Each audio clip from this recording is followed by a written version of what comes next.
If you're affected by type 1 diabetes, then you're going to want to listen to this and you're going to want to follow me for more updates like this. Vertex Pharmaceuticals just gave another update today at the American Diabetes Association investor event. They were talking about their VX880 trial and gave some updates on that trial. This is really exciting right here. Vertex is planning on filing for regulatory approval with the FDA next year in 26, and they could potentially begin treating patients in 2027. I think that's a very likely scenario. Right now, they're really working on pumping up their manufacturing and commercial capabilities to be able to do that. I'm going to play a recording of Breakthrough T1D's Chief Scientific Officer giving us an update on this.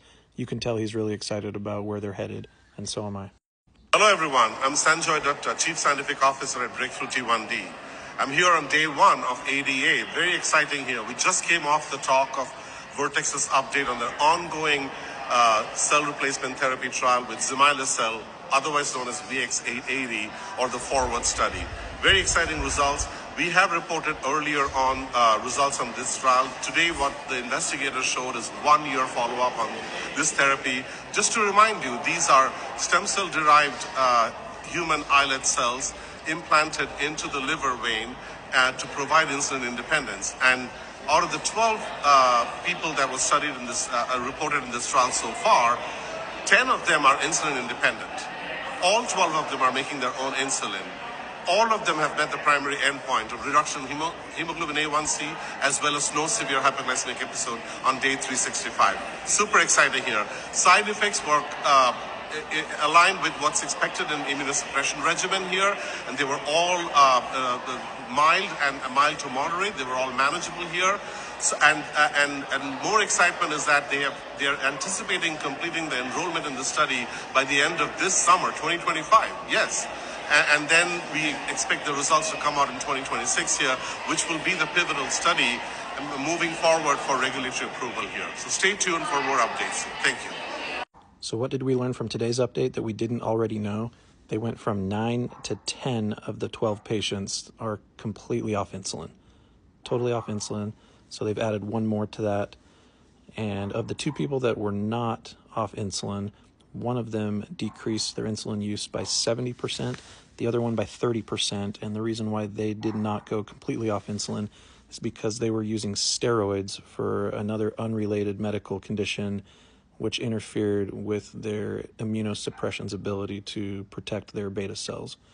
So there's some more updates that we did not know about before today.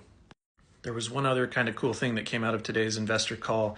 If you look here, you can see that the inclusion criteria for this trial is to be between the ages of 18 and 65, and you need to have at least 2 or more severe hypoglycemic events in the previous year.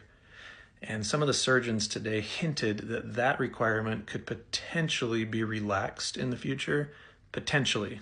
No promises, but if that were to happen, that would open up the door to many more patients than would otherwise be able to receive this therapy for.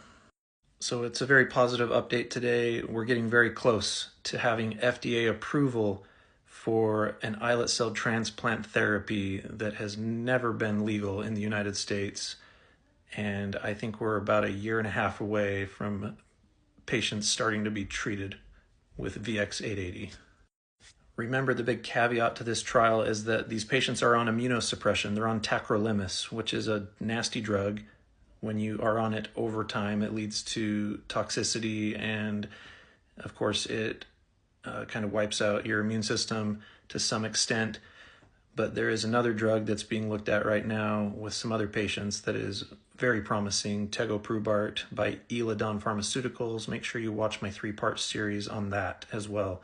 I believe there is a future collaboration between Vertex and Eledon. If I had to place money on that, I would probably put money on that right now, because I think that is a likely joint venture coming in the future.